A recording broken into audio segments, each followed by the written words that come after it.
estava dando conselhos para que as pessoas não fumassem. E eu achei aquilo legal.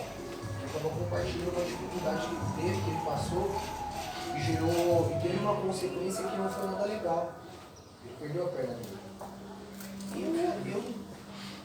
E eu dei dinheiro para ele. O cara tem filho, né? Vou ajudar ele. Beleza, dei dinheiro para ele e tal. E passou-se alguns dias, um primo meu queria comprar um carro. E nós fomos em Osasco. Ver alguns carros. E aí nós descemos na estação e começamos a andar. Poucos metros da estação, eu olhei para dentro do bar.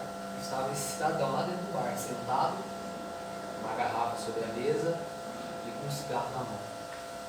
Na hora que eu vi aquilo, eu fiquei com tanta raiva dele, que deu vontade de ir lá e dar um chute na outra perna dele para ele cair. Eu fiquei com raiva. Mas aí, hoje, quando eu lembro dessa situação, eu penso comigo que eu faria de novo. Eu ajudaria ele. Porque a minha natureza é ajudar. Independente do que ele vai fazer com o dinheiro.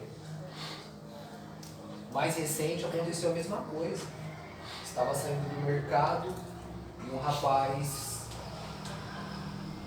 Quem já conviveu com usuários de drogas sabe quando a pessoa é usuário, quando ela está usando, quando ela ainda é dependente da situação. E o rapaz veio até mim com a cara de acelerado, com pressa, e ele pegou e falou assim: irmão, eu olhei e falei: será que você pode me ajudar com 1,70 para eu pegar o ônibus para eu ir para a Cotia? Aí eu olhei para a cara dele e falei: esse cara tá usado, certeza. Mas eu vou acreditar, eu fingi que eu acredito nele, eu peguei dele de novo. E eu saí bem devagarzinho de dentro do estacionamento do mercado, porque na frente do mercado tinha um ponto de ônibus. E ele pegou para o sentido ao contrário, para onde que é o ponto de droga. E eu falei: esse cara ele foi usar droga. Mas aí eu pedi para Deus, que essa seja a última vez que ele usa droga. Muda a vida dele. Porque a minha atitude não precisa depender das pessoas. Muitas das vezes nós não somos prósperos por causa de uma situação dessa. A gente não entende o propósito. Mas o que ele vai fazer? Não importa, fez minha parte. Se ele está sendo verdadeiro, Deus vai honrar ele. Se ele está mentindo para nós, lá na frente vai ter uma consequência. E Deus vai cobrar. Mas amém. Eu queria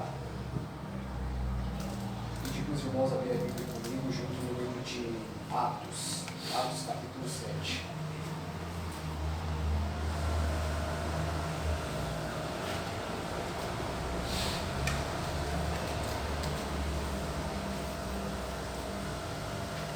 Falar um pouquinho de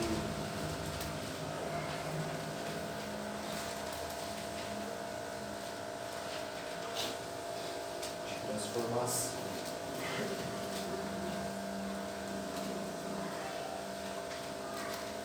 Até hoje estava conversando com a minha esposa, ela ia vir comigo, mas ela não está muito bem, está numa gripe forte. Eu falei: não, fica aí que eu vou. Pensa que eu vou lá e na próxima você vai comigo. Quero falar um pouquinho de transformação. Eu separei dois livros para eu estar lendo aqui. E eu pedi para os irmãos deixar um aberto, que eu lerei um depois, juntamente comigo, os irmãos leram o próximo. Eu vou estar lendo em João 21, carta de João 21, versículo número 5 e versículo número 6. Eu vou estar lendo para eu ganhar tempo. Então Jesus perguntou: moços, vocês pescaram alguma coisa? Nada, responderam eles. Jesus disse: joguem a rede do lado direito do barco, que vocês acharão peixe. Disse Jesus. Eles jogaram a rede e logo depois já não conseguiram puxá-la para dentro do barco, por causa da grande quantidade de peixes que havia nela. Atos 7.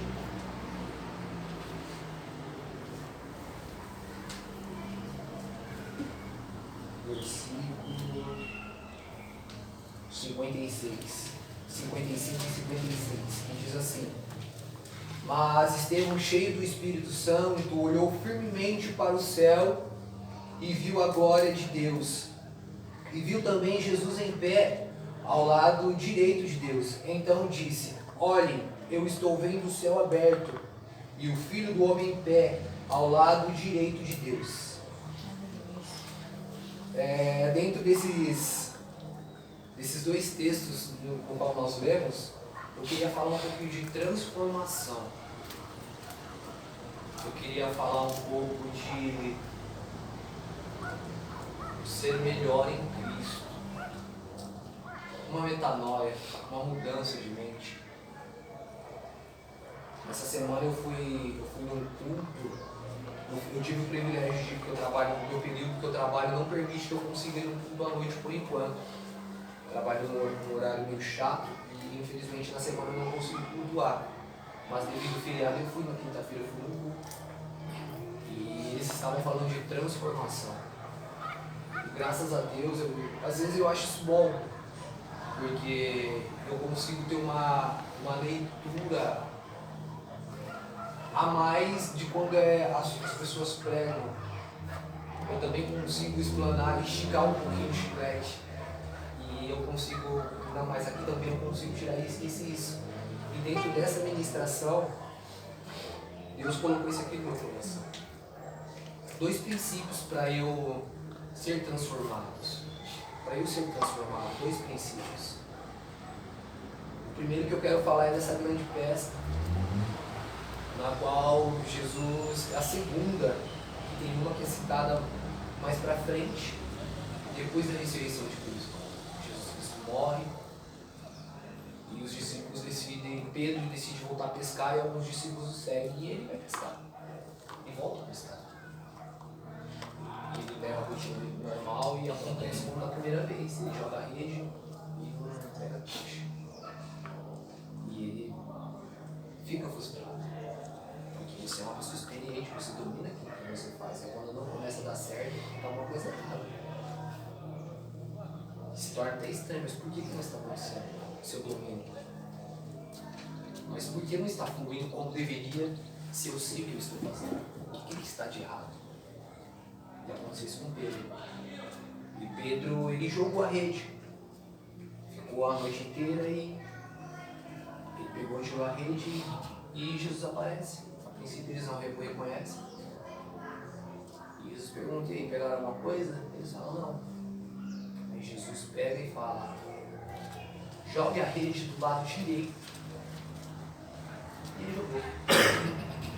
E como diz aqui, eles pegaram muitos peixes que eles não conseguiram dar conta sozinhos, porque tinha uma ajuda para pegar aquela quantidade muito grande de peixe.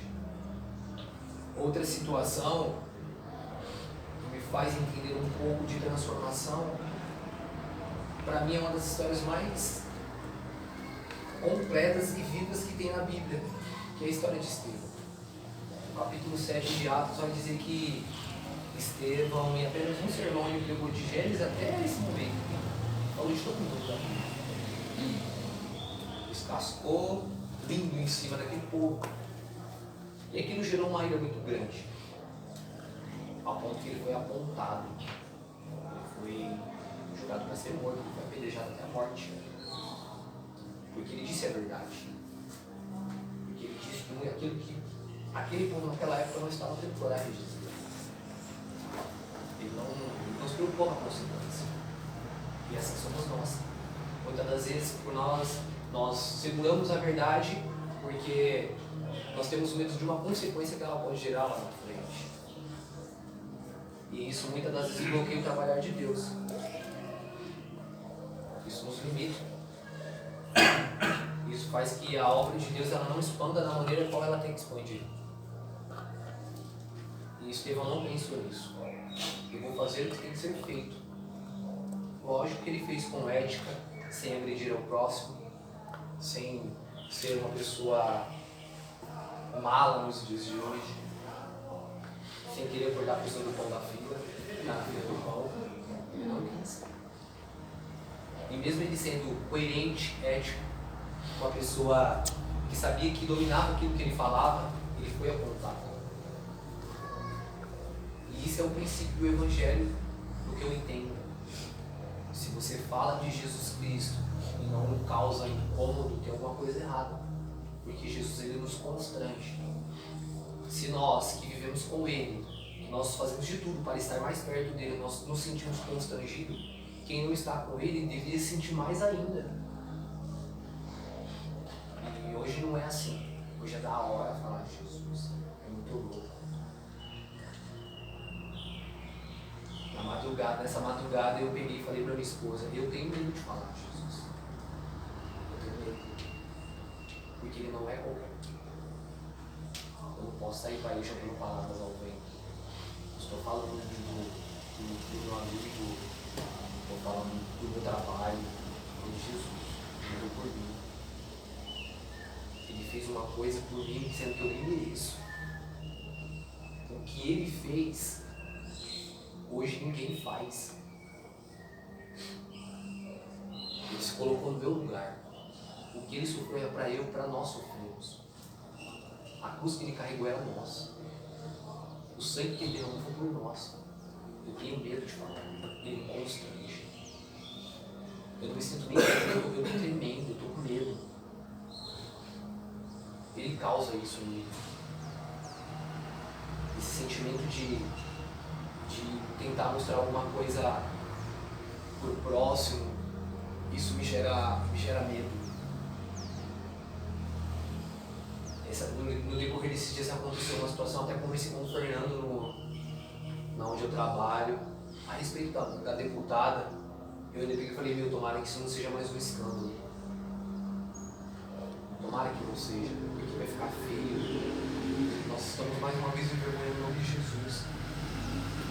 Pelo andar da carruagem, pelo que está mostrando, isso que aconteceu infelizmente. Mas sabe o que vai acontecer? Que ela tem alguns louvores bons. Ela tem. Sabe o que vai acontecer? As igrejas vão fazer o que fizeram com Tales. Ninguém canta mais Tales. Só canta quem entende o propósito. Que aquele louvor não é do Tales, e sim de Jesus. Hoje só escuta Tales quem entende que a mensagem que ele ministrou ali, ele estava num momento de sincronia com Deus. Talvez ele possa até dar uma deslizada, mas ele é ser humano, ele está sujeito. Assim como eu e você estamos. A mesma maneira foi essa família, infelizmente. Uma família está sendo destruída por causa de atitudes que não foram, talvez, controladas, que vai entrar no que eu quero dizer. Esse é o nosso maior defeito. Nós esquecemos que as pessoas fazem um louvor para Deus, uma mensagem para Deus, aí aquela pessoa que fez, ela erra, aí então aquilo que ela falou não serve mais, é descartável. Daqui a pouco aparece outro. Daqui a pouco vem alguém semelhante a ela, que parece com ela, que parece com ele, e escreve alguma coisa top, e aí a gente começa a usar. Até ele deslizar também, ele descarta e põe outro. O ser humano tem uma memória muito curta. A gente perde o foco muito fácil. Isso não é legal. E que para isso não aconteça, nós precisamos ter transformação. Eu vejo dois princípios aqui para nós sermos transformados. Qual que é o primeiro? Viver a palavra. Pedro, eu acredito que ele não titubeou, ele não pensou em jogar a rede, porque ele lembrou de quem que estava falando a palavra. Ele colocou o peso naquela palavra que foi dita. E assim nós temos que ser. Para que nós possamos ter uma transformação, nós temos que entender a palavra que Deus fala na nossa vida. E antes de tudo, qual que é a palavra que Ele nos deixa? Antes de tudo é a Bíblia. Se você não acredita em revelação, acredito. Se você não acredita no mundo espiritual, acredito. Mas eu também acredito muito nisso daqui. Esse aqui não é à toa. Esse aqui é o nosso princípio que Jesus nos ensina a ser melhor. Se nós não temos a palavra de Deus como nosso pilar, nós estamos caminhando em uma via onde nós não sabemos onde nós vamos chegar. Nós não temos uma orientação. Se nós não temos essa orientação que é a palavra, tudo que nos é dito serve, porque nós não temos base.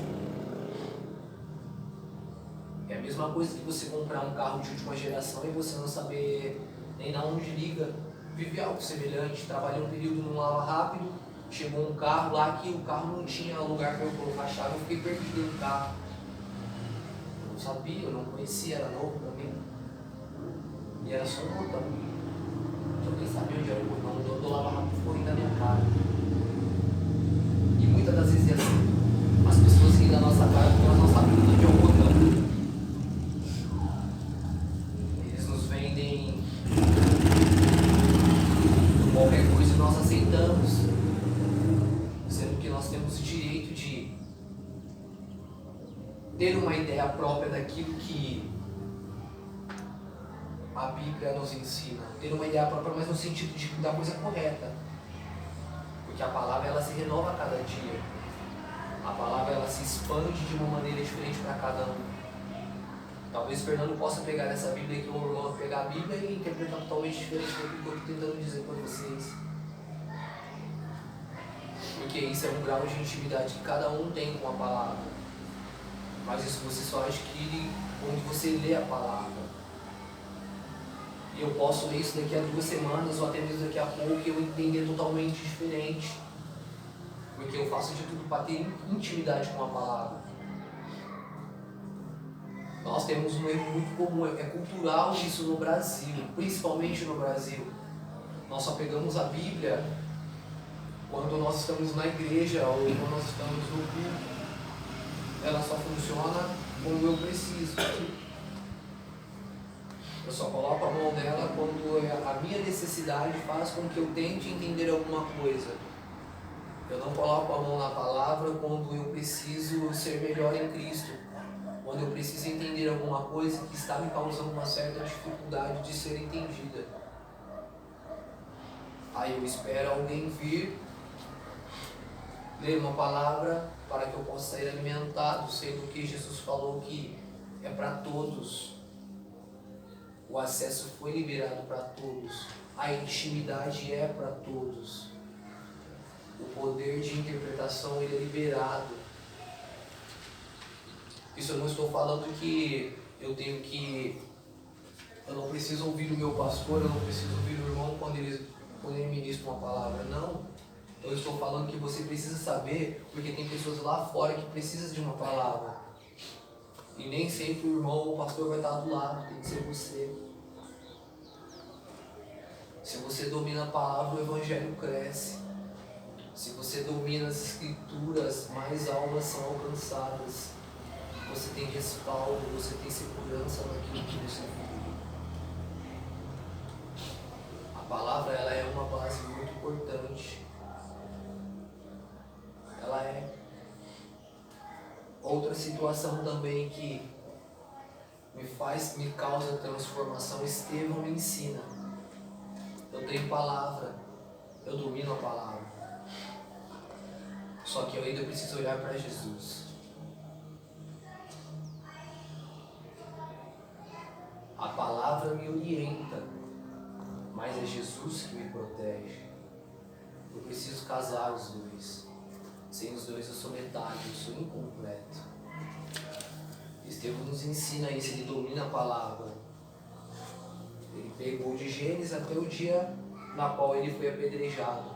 Ele deu um baita de um sermão, eu acredito que foi top para Estevão falar. E ele mesmo dominando a palavra, ele foi apontado. E isso acontece. Isso acontece nos nossos dias. Eu entendo da palavra, eu sou bom de escatologia, de Eclésias, enfim, eu domino. Domino um pouco de grego, eu domino hebraico, eu domino. Vamos falar de teologia, vem comigo, vamos falar. Quer falar da Bíblia? De qual livro você quer falar? Vamos falar. Só que se você não olha para Jesus, não adianta. Lá está vazia, só faz barulho. Porque não está preenchido com Jesus, Espírito Santo. Estevão nos ensina que Por mais que eu entenda a palavra, eu ainda preciso olhar para Jesus, porque eu seria apontado. Por mais que eu tenha consciência daquilo que eu faço é bom, está gerando frutos bons, eu ainda preciso olhar para Jesus, porque eu vou ser apontado. Eu vou ser apedrejado. Não somos Aladim, mas as pessoas falam, vão querer puxar o meu tapete. Vão querer me derrubar. E será que muitas das vezes conseguem? E hoje eu consigo entender por que consegue. Porque eu acredito que Jesus quer ver. Será que Ele está olhando para mim? Será que Ele ainda vai continuar olhando para mim, mesmo caído? Mesmo sendo apontado? Mesmo fazendo tudo certo? Será que Ele ainda vai continuar olhando para mim? E muitas das vezes não acontece. Estou fazendo a obra. Eu leio a palavra. Eu entendo a palavra. E mesmo assim as pessoas não estão me dando crédito. Não quero mais.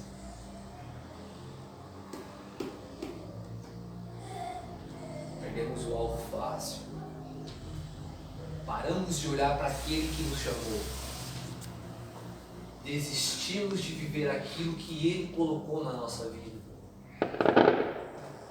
Quando entendemos que nós temos que olhar para Cristo, pode haver qualquer situação adversa, pode acontecer o que for. Eu caio, mas eu me levanto, continuo olhando para Cristo. Eu não paro. Ninguém consegue me parar, porque eu sei o tamanho de Deus que eu sirvo. Eu sei o porquê eu sirvo. Eu sei porque eu estou aqui. Não se torna mais um período de rotineiro. De manhã, 8h30, 9h, vou levantar, tomar um café, colocar uma roupa e ir para o culto. Não é esse o propósito. O propósito é ser melhor em Cristo. O propósito é ter mente de Cristo. O propósito era olhar o irmão que está com dificuldade e saber que aquilo é uma fase e ele ainda continua sendo o mesmo em Cristo. O propósito de estarmos aqui é poder compartilhar algo de bom que nós temos para poder levantar aquele que não tem nada lá fora. O nosso princípio não é estarmos aqui somente para talvez pedir, não sei. Cada um chega num propósito aqui. Mas o ideal seria que nós chegássemos aqui, eu aprendesse um pouco com o pastor, um pouco com o Reiner, um pouco com cada um, poder levar lá para fora. Levar para aquele que não tem nada. Afinal, para isso que nós somos chamados, Jesus disse para a gente vir aqui e fazer discípulo. Quantos vocês têm? Quantos conseguem te procurar e falar assim, eu vou trocar ideia com o irmão, tem uma palavra da aula, eu troco ideia da aula, consegue me fazer melhor. Vou falar com aquela moça lá, porque ela me transmite uma paz tão boa, ela consegue abrir minha mente. Nós temos isso? Nós conseguimos ter isso? Ou será que todas as vezes que as pessoas vêm falar conosco, vixe, irmão, Deus não está nisso daí não. Misericórdia. Qual que você está fazendo? Já tem tanto disso lá fora. A gente não precisa ser mais. Nós podemos apresentar Jesus de uma forma como tem que ser apresentado: benigno, longânimo, paciente. A gente consegue ensinar as pessoas que ela está fazendo algo que não é legal, vamos usar esse termo, que não vai fazer ela ser melhor em nada, mas de uma forma de Jesus vai te pegar, tu vai pro inferno. Isso não vai agregar. Dá para ensinar a ser melhor. O princípio de tudo, Jesus, ele começou bem e terminou melhor ainda. Ele morreu por nós. E ele sempre foi tão bom. Deus sempre nos amou tanto. Deus nos amou tanto, Ele nos ama tanto que quando o anjo aparece na janela de Davi, Davi entende que já era, a casa caiu. Davi se joga. Deus ainda não.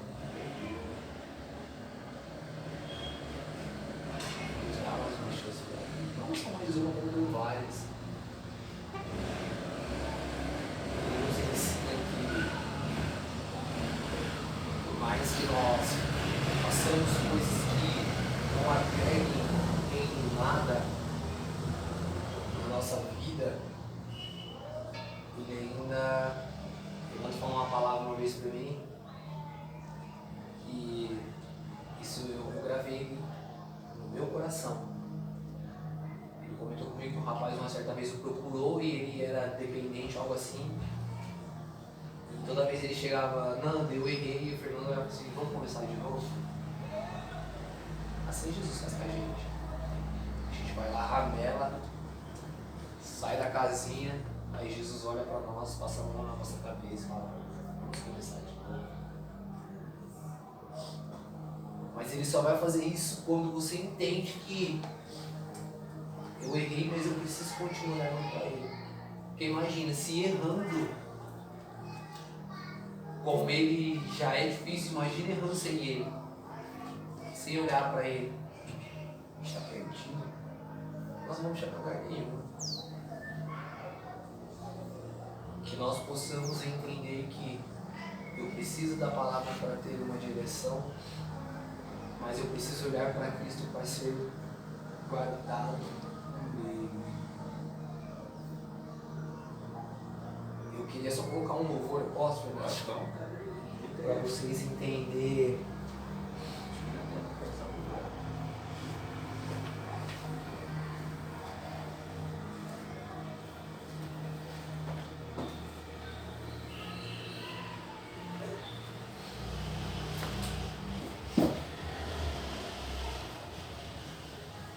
Talvez nós não temos nada,